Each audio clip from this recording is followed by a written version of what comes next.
Welcome to Moms Don't Have Time to Read Books, hosted by me, Zibby Owens. It's an award-winning podcast with over 1,900 episodes, all featuring authors of books you love and those you have yet to discover. Listen daily 5 times a week. Then go to zibbymedia.com and learn more about what the LA Times called the Zibbyverse. Zibby Media includes Zibby's Bookshop, an independent bookstore in Santa Monica, Zibby Books Publishing, Zibby Retreats, Zibby's Book Club, and more. Go check it out at zibbymedia.com and follow me on Instagram at Zibby Owens. It'll take you where you need to go. Thanks for listening. Charles Bock is the author of I Will Do Better, a father's memoir of heartbreak, parenting, and love.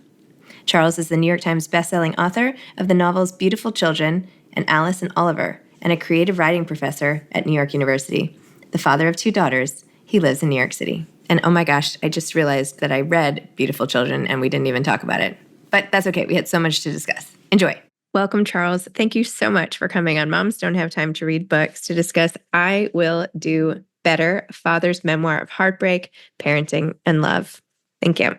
Oh my God, I'm so thrilled to be part of the Zibbyverse and happy to be here. Yeah. Well, your story and the way you wrote it and everything that happened, my heart just broke for you over and over again. And I'm so honored that you shared your story with the world. You easily could have not, right? You could have decided to keep this to yourself. So I'm curious about your decision to write a book about it and put it all out there. But first, I just want to extend my deepest sympathies. So I'm so sorry for everything that you've gone through. Oh, thank you. Thank you very much. It's much appreciated. It really is. Thank you. We're doing pretty well right now. So, knock on wood. Yeah. Well, I'm glad to hear that. And I appreciated your epilogue and everything and all the updates. Can you tell listeners so they know what we're talking about, what your book is about, what has happened in your life and all of that?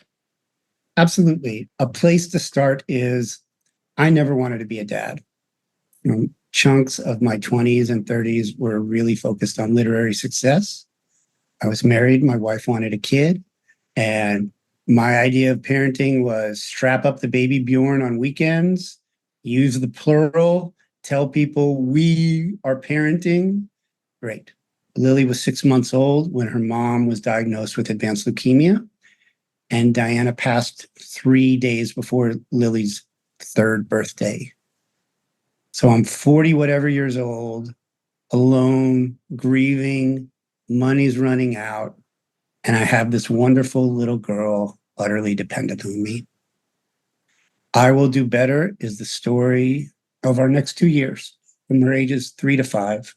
It's a phrase, I will do better, that this parent, and I'm sure so many of your listeners, I promised myself however many times a day. I tried to write a love story and I tried to write a fairy tale. I think the best of them, both they take you to an edge. And in the book I wrote, Lily and I, we go through fire together. Chunks of the book are very funny, but a lot of it's a very emotional book. And I tried to make the writing do justice to the story.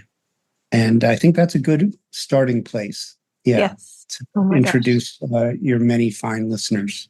Well, you take us through your whole relationship with Diana and meeting her and dating and falling in love and marriage. And then by the time we get to the illness, we are so in it with you, right? We are rooting for you and your marriage and everything. And then we are not equally, of course, nothing could compare, but we go through your own devastation because you just open up your heart, like you open your veins to sort of bleed it out on the page. And so we can see it and also see it from how you are trying to hold it together for Lily, which of course, even when nothing is going wrong, some days it's hard to hold it together. And here you have the weight of this staggering illness and loss and everything on you. How at the time were you getting through the day-to-day in the illness part? Well, when Diana was ill, we got through one day at a time and there was no other way but like what's in front of us. We were fortunate in some ways in that we had people in New York and people knew other people. And this was also at a point where the internet was allowing us to set up schedules for people who want to stop by with food, for people who kind of stop by Wednesday night and give me a break with the baby. I was sleeping when Diana was going through her various bone marrow transplants, which she went through two of them. I would sleep at the hospital with her. So we were able to navigate, like Diana's mother took the baby for a while, but it was piecemeal. It was you, whatever you need to do that day. Someone had told me very early, in fact, a doctor told me very early, that the people who get through this stuff learn how to live with uncertainty. And I remember thinking, I can do that because I've written a novel. I know what uncertainty is because I spent 10 years living underwater, not knowing if I would ever finish or if it would ever be published or what would happen. Wow. And so that was something. And Diana had two bone marrow transplants. She was in remission. She almost made it to that year marker where they feel that the first one was a success and then the cancer returned. The second time was really crazy and intense. It was an experimental. And then when it came back, it's like you're just digging deeper, deeper into a hole. And, in our case, I never really could imagine her not being around. We had this little baby. It was the joy of her life. She was something she wanted so much, was to be a mother. And she was living for that baby. If it was not for the chance to raise the child, she would have went off to a yoga retreat and just meditated the cancer away. That was her idea. But because there was the baby, she subjected herself to everything medical science could throw at her. And so we just dedicated ourselves to that and I never really discussed, even towards the end, what do we do or what happens if this goes the other way, even as it was, pretty clearly going the other way, but you don't want to accept, you don't accept it. You can't believe that that's what's going to happen. So yeah, that was how we that was that part. And then, of course, you kept having all these obstacles thrown in your way. Tell the story that you write about in the book when you were sliding around on your lobby floor and got injured yourself. Oh, absolutely. Yeah. Probably not even 3 weeks after she passed, during Christmas week. So everyone is out of town. And each night, we play, me and the toddler is 3. She's just 3 years old. She's just had her 3rd birthday. And each night we play games in the lobby. We play hide and seek and chase each other. And sometimes I'll go into the elevator, go down a floor, and then ride up and surprise her. And we've gone through the night. I just want to get her to bed. It's been an easy night. And she wants to play hallway and run around. And she runs into the elevator and goes all the way downstairs. And I was wearing my socks and I followed her. We're playing chase. And when the elevator hits the lobby, I go bolting out, and I thought, oh, I'll do Tom Cruise, risky business. I had pants on, a little different than him, but I'm in my socks. And after about 5 seconds of running, when I start the slide, I, ass over tea kettle, pardon my French. And I landed super hard right in the middle of that, on that stone floor. I fractured my hip. I totally destroyed my elbow. This isn't like the surgical reconstruction of the elbow. And landing right next to a Christmas tree, the management company Christmas tree. And the toddler, she's right there. And she thought it was the funniest thing in the world. She thought it was so funny, Daddy and his funny falls. And that really did. That was not even 3 weeks after the after she passed, and I was like stuck on the floor with the toddler, and like had to. And the book does not spend time documenting like how we got back up to the apartment, who I call, what do I do, but that in itself was an ordeal. One of the things I did try to do in the book was to concentrate on the things that mattered most and not get caught down these alleys that are really interesting and could be an episode in a mini series, like where they stop time and it's just all it's going to be the Bear Christmas dinner only in a lobby. I didn't, I tried not to do that. But yeah, that was like welcome to, I already was grieving and so worried, but that sent me out of my mind in terms of grief and what the hell am I going to do and the whole nine. Yeah, and Okay. that starts the book. That literally, that's within page 10 of the book. Yeah. Gosh, well, it gives new meaning to being shattered by loss, right? You literally were Absolutely. crumbling and shattered. Yeah, But that's I right. think it is in moments like that where you see the complexity of being a single father and what do you do when you are the only person, right? You're her person, but now you're hurt and what happens and even the logistics of that and how do you deal with your own grief and then have to deal with your own body and whatever issues that brings. I mean, you don't just get to stop time to grieve, right? It's in the it just has to get folded into the rest of life and all of the terrible and good things that happen next, right? No, you're so right. And you have so many points in what you just said. One is like I didn't carry the baby in my body for 9 months. I did not have the motherly prenatural connection that is so important and such a deep part of motherhood. It defines motherhood in some ways. But there are things the podcast is called Books for Moms Who Don't Have Time to Read. Like being a parent and being the primary parent is all consuming. It is everything. There are probably people who are going to listen to this while they're folding laundry and preparing a lunch and figuring out their job situation and this and that. And in some ways, that's a chosen part. In some ways, it's biological, but it sucks. It's really hard. I was a little different in that I got conscripted into it. And there's still this beautiful, wonderful child who doesn't know where mommy is, doesn't understand that mommy's not coming back, asks for mommy each day after I explain where, mommy's in the clouds, mommy's, I don't know when she's coming back, listens and then asks, but what we're going to do when she comes back, et cetera, et cetera.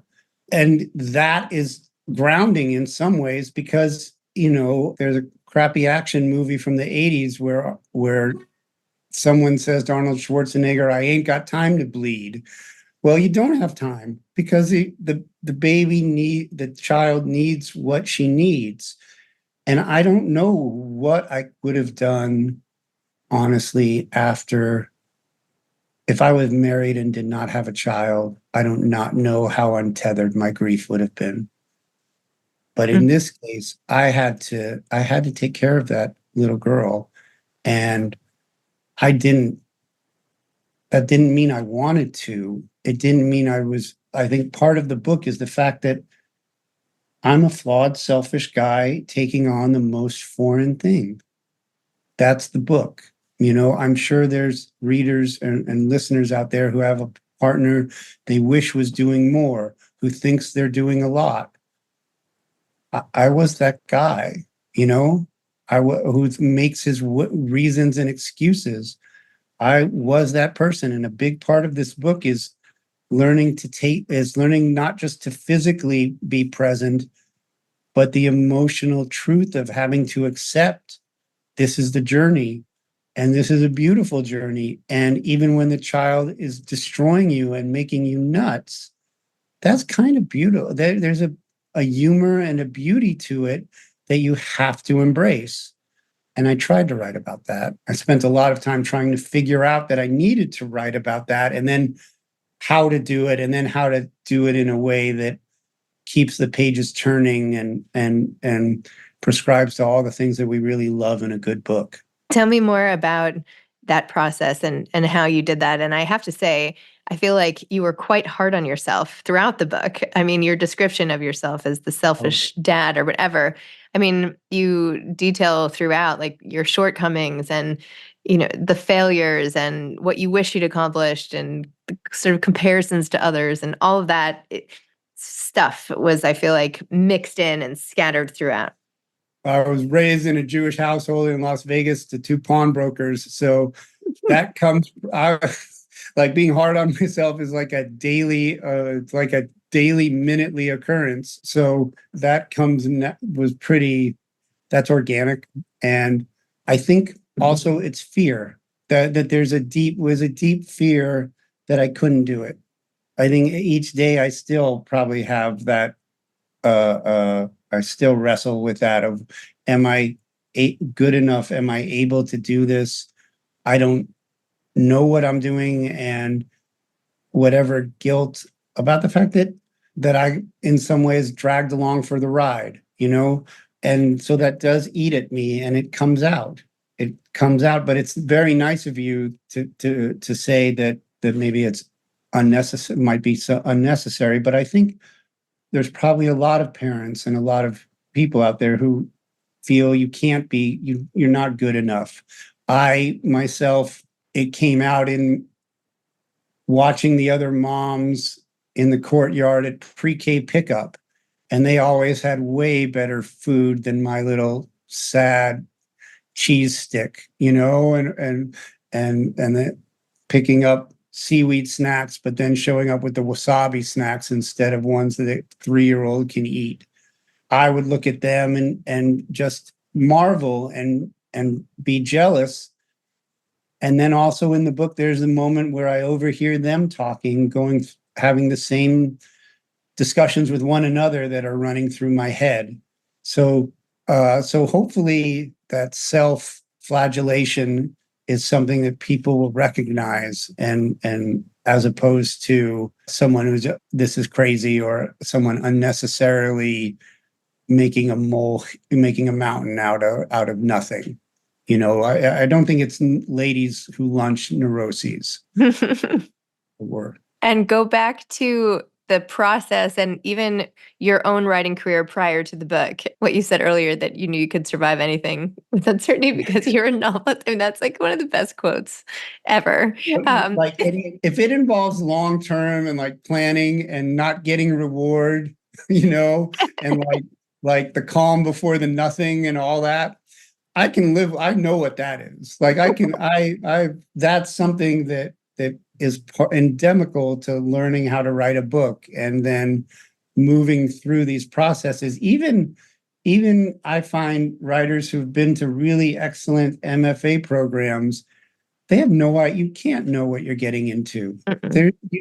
You can't, just what that, and there's no exit strategy, because I spent 10 years writing my first novel. My first novel, Beautiful Children, which is about Las Vegas and teen runaways and the very adult sides of Las Vegas, took me a very long time to write. And for probably 4 years of it, I was telling myself, I'll be done in 3 months. I'll be done in 5 months. It reached a point where no one ever believed I would be done. My friends, my family stopped asking about it. I was a crazy person, building a cityscape out of mashed potatoes in the basement, like sure, yeah, that's going to the loop. Absolutely. Go get some more gravy. This was never going to happen, except I did somehow finish it. And it came out in 2008, which is a while ago now, but it had a moment, and then I thought I was going to have a chance at kind of a serious writing career. And my wife and our baby was born in December of that year, and we used the option money from the movie studio to place the first payment, along with my parents helping me, on a little house on the border of New Hampshire and Vermont. And that's actually where Diana was when she got sick and was diagnosed with her cancer. And I immediately knew, like, there's no way that we can pay for all that's going on and the house. So we sold the house at a loss within months. I don't think it was within this first year. I think we sold it and lost a good chunk and then everything just went sideways. Everything went sideways.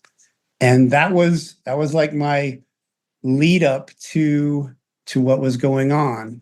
And yeah. My gosh. So why did you not stop writing the novel?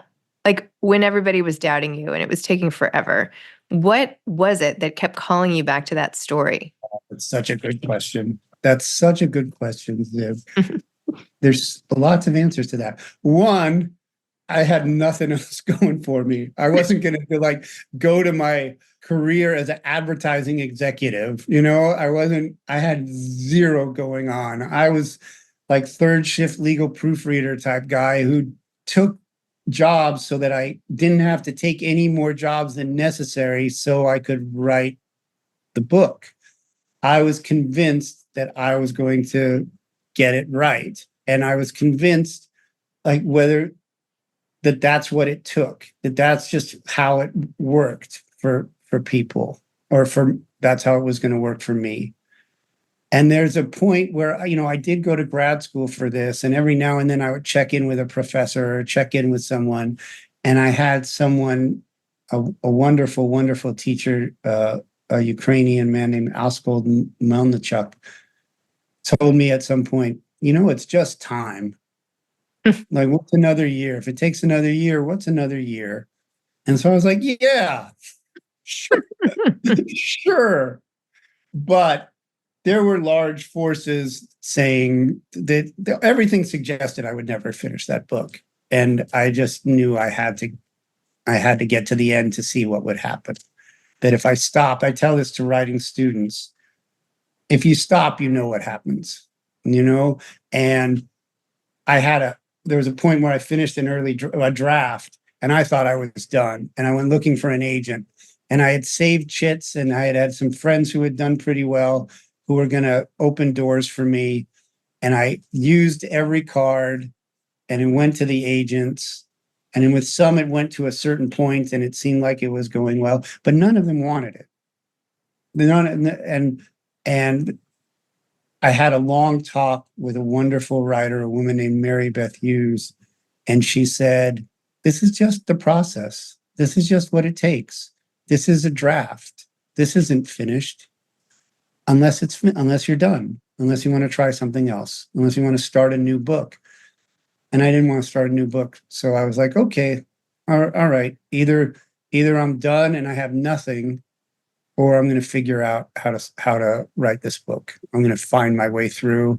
And I built from a flawed draft, and it took however long it took, but I was able to do that. I was younger. Now, my 20s and my 30s did get burned doing this. Like, there was a cost. There's a time where friends would like have their pictures from Jamaica, and they went to see where Kafka, this is where Kafka banged his head against a wall, and in Prague. And I have chapter 3. What do I have? I have a fridge full of moldy food and takeout. I have a dog that needs to be walked, and I have chapter 3. That's what I have to show for my summer, And it's a gamble. It was a gamble, but I also ended up with a book that I look at, and I do get to say, let's say, to my daughter, who's now 15 and who's been told her whole life she can read this filthy book when she turns 16. I've told her, if you want to know who I was during my 20s and in my 30s, Beautiful Children is that book. It reflects flaws, overwriting, but also long, beautiful, beautiful stretches. It has a reflection of that. I think that I will do better. I hope if the first book is like, look what I can do. Look at me. This book is hopefully a more mature, I want to say work of art, but I don't think you get to call your own work a work of art. Attempt at telling a very, very, a story that couldn't be more important to me, right? And tried to be a more mature person, deep in life, looking at these moments that really define me and had to define my daughter, and somehow we made it through. And I'm very proud of that. Yeah. I hope and think readers, what's wonderful is the response has been that it's not a long book, and people have been like, I read it in a sitting. I've read it in 2 sittings, and I tried to make it be something that would be immersive and fun to read and do justice to what I think of as a wonderful reading experience, what I hope would be a wonderful reading experience. Well, I definitely think you accomplished that. I also think it's ironic that you started the conversation saying how, and you write about this in the book as well, how you didn't want children for a long time, and yet your book is called Beautiful Children. Like the whole time you're saying you don't want them. It's, you know what I mean? Like that's what you were creating. No, it's absolutely, that's such a good point, and I would never have thought of that. But the truth is, the protagonist of the novel of Beautiful Children is a deeply, deeply hard kid to like. Mm-hmm. And he's a troubled child, but he's still 12. He doesn't know any better, and he's beautiful. And these teen runaways, same thing, beautiful, but also off track, went sideways. All of us, we go in these directions. And that was my guiding idea in writing that. I could have never predicted my own fatherhood, or that I would love being even as it drives me nuts every single minute of the day, that I would love it so much, that it would mean so much to me, that it's so nourishing. And yes, you're absolutely right. I could have never known, man plans, God laughs. I would have never thought that this was that direction, but I also am so glad that it is. The 3-year-old from the book is 15 now, and she's an amazing, amazing person. She's going to be an even more amazing person. I'm lucky enough to have a 6-year-old daughter who will save the race. She'll, will help save this misbegotten race and our failed planet. It's wonderful. Yeah. And I know I'm not alone in feeling that, but I also know men don't say that. Men don't know how to say that. And I thought this was an opportunity for one to try and get that down. Yeah. Thank you. My gosh. Well, Charles, congratulations. This book is beautiful. Everyone's going to be reading it. I Will Do Better. Amazing. Thank you for writing it. Thank you for not giving up. And thanks for the time you spent with me today. Oh, you're the best, Zibby. Thank you so much. And in all facets of your burgeoning things, thank you. Good luck. Thank you. And thank you, everyone, for listening to me ramble. I appreciate it. Thank you. Thanks for the time. Bye-bye. Bye. Thanks for listening to Moms Don't Have Time to Read Books. If you love it, please leave a review and follow us on social @Zibby Owens and @Zibby Readers.